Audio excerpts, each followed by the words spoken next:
各位啊，睇咗新聞未啊？一件歷史性嘅大事嚟啦，就係國內嘅第一批70年產權商品房就嚟到期啦。佢就係1958年嘅上海彭浦新村，呢個可以話係中國商品房嘅老前輩啦。咁依家呢個樓盤嘅話呢，70年產權就嚟到期啦。大家之前一直咧最關心嘅問題就係產權到咗期之後，間屋到底點算呢？國家會唔會收翻去？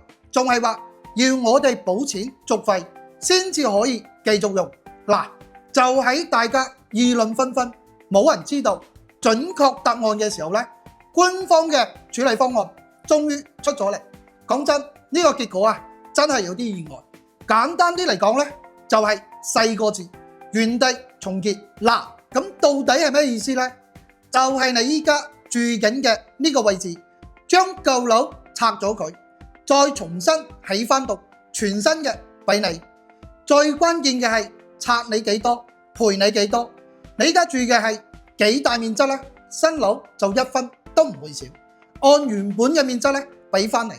重點係唔使自己出1分1毫，等於話你攞住一本舊嘅房產證就可以免費咁換一本全新嘅房產證啦。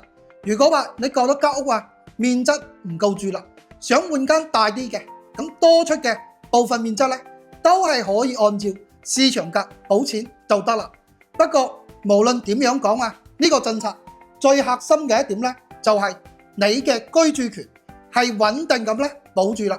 你嘅資產唔會因為間屋舊咗，產權到期咗就冇啦，反而係仲可以咧翻新升級，相當於變相啊增值咗。呢個結果你覺得滿唔滿意呢？我個人覺得咧，呢個方案簡直就係俾咗全國所有產權就快到期嘅業主實咗一粒超大嘅定心丸，同時亦都傳遞咗一個好清晰嘅信號：住宅嘅土地使用權到期之後咧，自動續期啊，係最基本嘅原則啦。